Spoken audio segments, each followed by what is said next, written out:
Thanks, Doctor. Up next, we have Stephanie. Hi, Stephanie. Hello, Dr. Fuhrman. Thank you so much for doing this. I gathered from your presentation that you are very anti-salt. So can you go into a little bit more of why? And then also, as someone who's like experiencing like heart issues because of dehydration, how do I balance that without salt? Thanks for the question. Interesting. Yes, we know that studies show that salt eating leads to early cardiovascular death and high blood pressure and things like that. But what people don't recognize is that the chronic exposure to salt over a lifetime weakens the endothelial lining of the blood vessels, causing microvascular hemorrhaging. Over time, making the interior lining of the fragile vessels in the brain with a higher propensity to burst, causing a hemorrhagic stroke. What I'm saying is that salt eating increases stroke risk outside of its effect on raising blood pressure.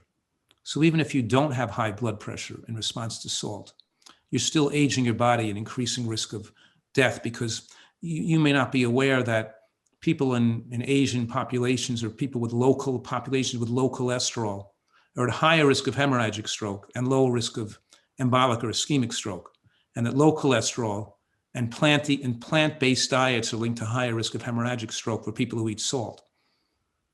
What I'm saying right now is salt eating is even more dangerous for a person on a plant-based diet trying to protect against cardiovascular, embolic, or ischemic death.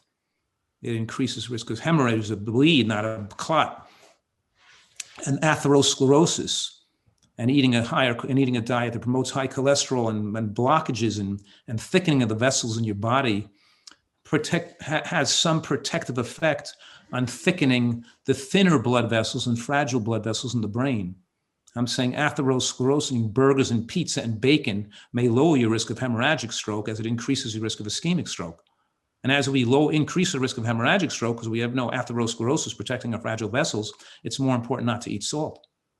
As you follow a Nutritarian diet with the sodium that's present in natural foods that all primates and humans consume for a millennium, then you don't need to force as much water. This idea that we're drinking 8 to 10 glasses of water a day makes people excrete excessive amounts of sodium, and you lose other minerals and nutrients with the extra water you're drinking and the extra sodium you're urinating out.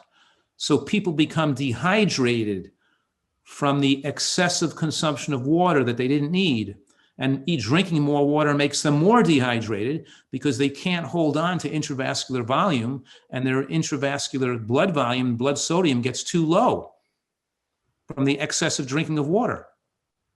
There are some individuals that require a small amount of sodium added to their diet because chronically they've developed a sodium losing kidney problem over time, and they require a regimented or measured amount of sodium, such as 300 to 500 milligrams of sodium extra a day, but that's very rare. Most people are going to live the longest and do the better with no added sodium. I allow people to have 200 to 300 milligrams of sodium added to their diet over and above what's in natural foods, which keeps their level for the day below 1,000. I particularly myself don't like that extra 200 or 300 because food tastes too salty to me, even with a little extra coconut aminos on them. Coconut aminos are not that high in sodium. A little bit here and there to flavor a dish is okay. But most of the stuff, if you use too much of that stuff, I don't even like the taste of it. I can taste the salt because my taste buds have become so sensitive from not having salt, and they're so strengthened to the sensitivity to salt that foods taste saltier in general, and thing that has some added salt tastes too salty. So what I'm saying to you is that you eat a diet low in sodium, you drink the right amount of water based on your water needs, your climate, how much exercise you're doing. But in a moderate climate, when you're not sweating or outdoors in the heat or exercising, 2 to 3 glasses of water a day is sufficient.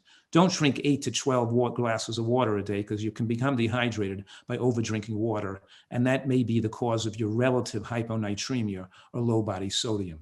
Also, when you switch from a higher sodium diet to a lower sodium diet, your kidneys and your sweat excretes a lot of sodium, and your urine excretes a lot of sodium.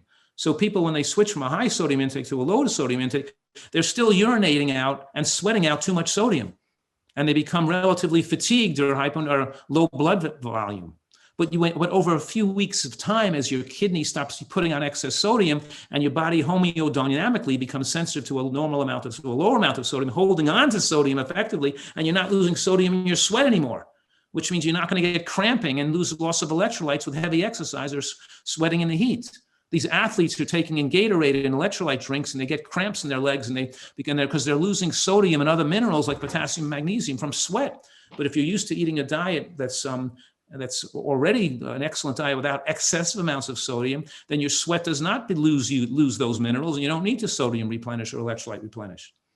So I hope that gives you a better understanding that relatively fatigued and lower blood sodium could happen temporarily as people switch to a low sodium diet. Just people go from a very low sodium diet to more sodium, they're going to feel dried out and feel more thirsty and feel more uncomfortable with sodium in their diet because their kidneys are not used to getting rid of sodium. So it's all based on what you're used to, but we want people to accommodate to and get used to lower levels of sodium to maximize lifespan and to prevent the risk of hemorrhagic stroke later in life.